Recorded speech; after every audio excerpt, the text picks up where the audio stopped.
Selamat malam, Ibu Tia. Selamat malam, Ibu Sri. Gimana kabarnya malam ini? Baik, Ibu. Baik, Alhamdulillah ya. Jadi malam ini Ibu Tia, saya ingin berbincang-bincang nih dengan Ibu Tia. Eh, tapi sebelumnya saya ingin tanya dulu nih, mau tanya tentang kesehariannya Ibu Tia. Saya dengar Ibu Tia selain tugas utamanya kan seorang guru bimbingan konseling, tapi selain itu juga kan Ibu Tia ini banyak tugasnya, ada tugas tambahan lainnya. Salah satunya adalah sebagai operator sekolah. Nah, gimana nih Ibu Tia dalam kesehariannya apa? Mungkin punya cerita-cerita atau mungkin ada sesuatu mungkin yang mengganjal begitu di dalam menjalankan rutinitasnya Ibu Tia begitu bisa bisa diceritakan begitu ke saya? Ya, baik Ibu Sri. Terima kasih Ibu tentang rutinitas saya selama ini. Aktivitas keseharian saya sebagai guru konseling. Saya juga punya aktivitas sebagai operator sekolah dan juga sebagai Dewan Komite Pembelajaran.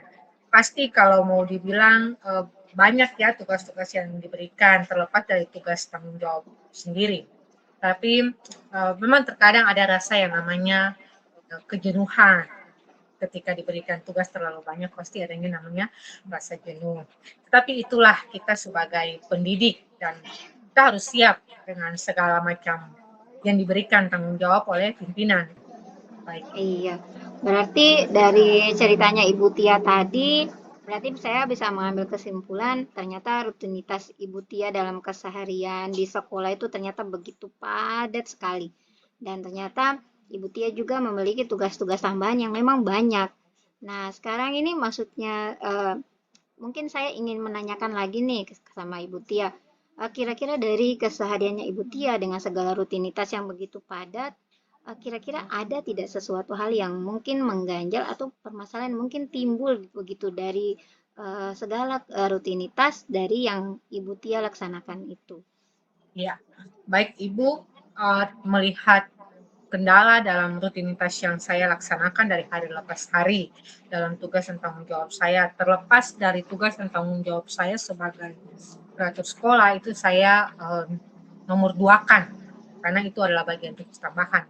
Tetapi di sini melihat tugas dan tupoksi saya sebagai guru BK, ya, dengan persoalan permasalahan yang saya temui di lapangan bersama-sama dengan anak-anak saya di sekolah, ya, di mana saya adalah guru konseling yang mengampu kurang lebih 200 anak di sekolah, ya, dengan persoalan latar belakang kehidupan mereka yang beda-beda, ya, karena sebagian besar anak-anak kami di sekolah itu tidak tinggal dengan orang tua, mereka tinggal sendiri, ada dengan penampung, ada dengan wali, ada bahkan ada tinggal kos gitu. Jadi terkadang itu juga yang membuat mereka hadir ke sekolah dengan begitu banyak persoalan-persoalan, entah masalah pribadi, kalau sampai ke sekolah juga ada masalah tentang masalah belajar.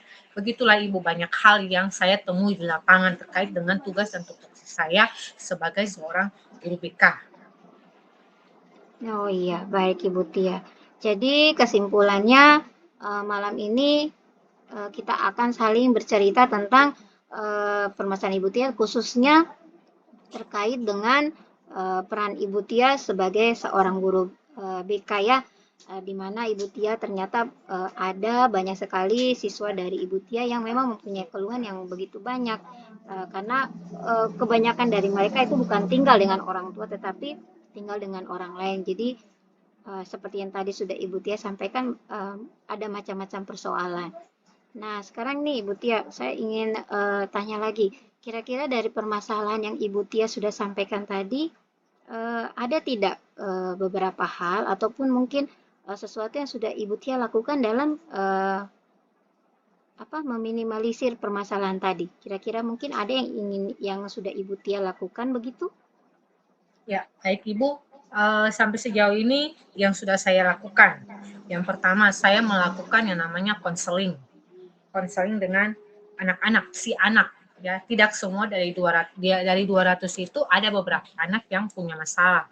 Dan yang saya lihat anak yang memang betul-betul dia punya masalahnya cukup berat, entah itu masalah kehadiran di sekolah, masalah belajar, atau masalah-masalah dengan orang tua yang saya lihat dan saya sudah lakukan lewat saya melakukan konseling. Kalau kita di bimbingan konseling itu ada namanya konseling individual antara guru BK dengan si anak. Saya sudah melakukan yang namanya konseling ya terhadap si anak. Saya bertanya terkait dengan persoalan-persoalan yang dia hadapi dan yang saya harapkan dari persoalan itu saya sebagai guru BK bisa masuk ke dalam dia punya persoalan itu. Artinya saya terlepas dan sebagai seorang guru BK saya hadir juga sebagai seorang tua, hadir seorang kakak, sebagai seorang teman supaya mereka bisa terbuka karena terkadang anak untuk mau membuka dia punya diri terhadap persoalan yang dia hadapi itu dia rasa kurang bisa ya karena pasti dia takut guru tersebut tidak bisa menjaga rahasia mungkin ya pasti dia akan terpecahkan ketika dia keluar tapi saya bagaimana berusaha untuk saya bisa menjadi seorang yang bisa memberikan solusi kepada anak tersebut. Begitupun juga saya melakukan pendekatan dengan orang tua terhadap anak-anak yang punya persoalan. Iya, luar biasa ya Ibu Tia. Ternyata dari solusi-solusi yang sudah Ibu Tia berusaha untuk melaksanakan itu, ternyata itu sudah bisa menggambarkan kekuatan dari Ibu Tia sendiri tanpa mungkin Ibu Tia sadari ya bahwa oh ternyata menurut apa yang sudah saya lakukan, yang tadi peluang-peluang tersebut ternyata itu menurut saya itu sudah merupakan satu kekuatan tersendiri bagi Ibu Tia. Nah, cuman begini Ibu Tia, saya juga ingin pastinya kan setiap orang punya hambatan tersendiri atau tantangan tersendiri.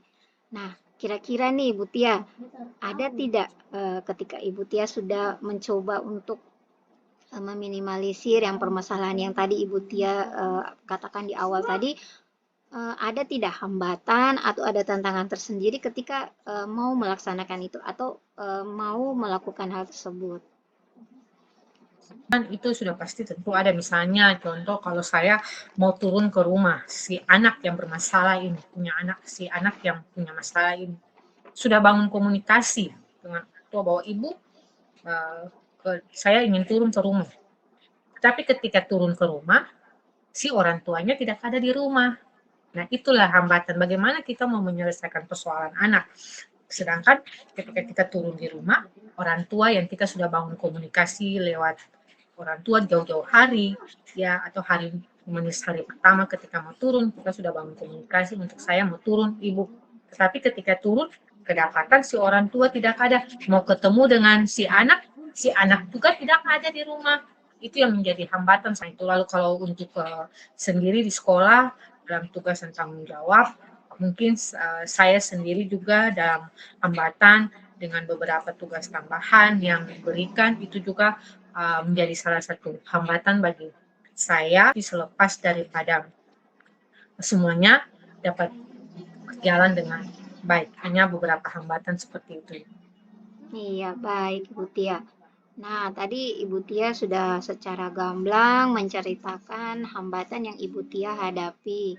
Ada rencana apa menurut Ibu Tia? Kira-kira rencana apa yang bisa Ibu Tia lakukan untuk apa meminimalisir hambatan-hambatan yang tadi sudah Ibu Tia sampaikan? Kira-kira Ya. mungkin ada trikkah atau ada semacam rencanakah supaya bisa meminimalisir lah hambatan tersebut? Berbagai macam cara model pendekatan saya lakukan terhadap tersebut.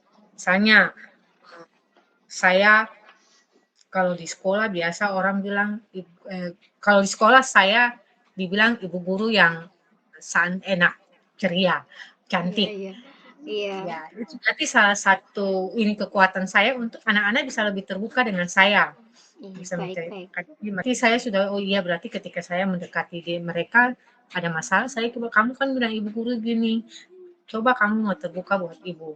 Itu lalu yang berikut tetap membangun komitmen, membangun komunikasi dengan orang tua, membangun komunikasi dengan kepala sekolah, membangun komunikasi dengan para guru, ya supaya bisa meminimalisir saya punya persoalan-persoalan itu kelas.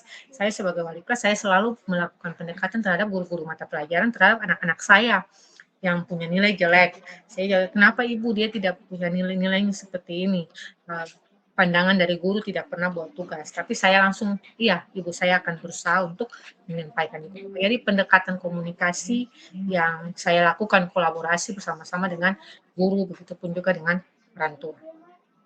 Iya, luar biasa ya Ibu Tia. Jadi langkah-langkah atau rencana yang Ibu Tia sudah paparkan tadi untuk meminimalisir tantangan atau hambatan atas permasalahan Ibu Tia tadi itu seperti tetap menjalin komunikasi yang efektif dengan orang tua, juga saling kolaborasi dengan orang tua agar komunikasinya tetap bisa terjalin dua arah dan efektif. Juga Ibu Tia tadi juga sudah menyatakan bahwa lebih menjadikan diri sebagai guru yang memang disukai oleh peserta didik dari Ibu Tia. Luar biasa ya Ibu Tia, tetap semangat ya. Iya, Semangat iya. Ibu. Iya. Nah, selanjutnya nih kita sudah mulai masuk pada sesi yang terakhir nih Ibu Tia.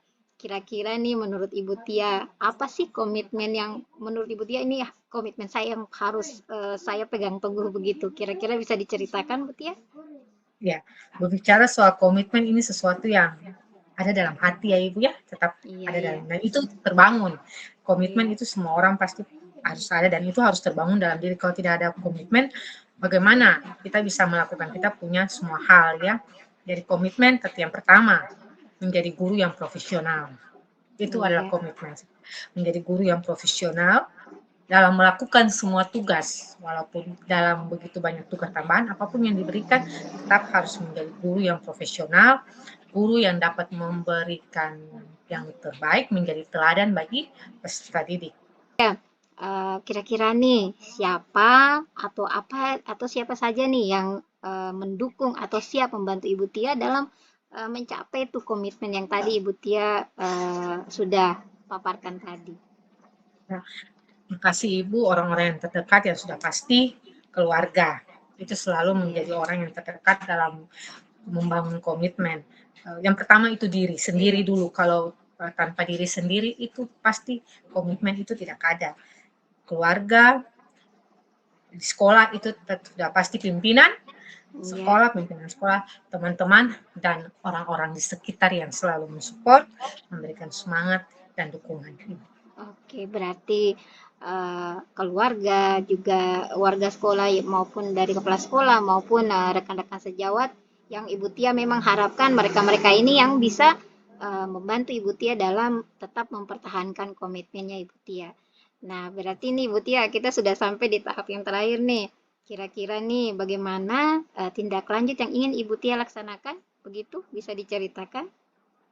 Baik Ibu, tindak lanjut yang ingin saya lanjutkan nanti ketika saya ada dalam tugas dan tanggung jawab saya, yaitu harapannya semua persoalan dalam semua permasalahan anak-anak ini dapat teratasi dengan cara saya kembali melihat ya program-program kerja yang sudah saya buat, saya kembali merevisi apa yang masih menjadi kekurangan, apa yang masih menjadi kelemahan, ya supaya dengan kekurangan dan kelemahan itu bisa dirubah dan bisa dijalankan dengan baik.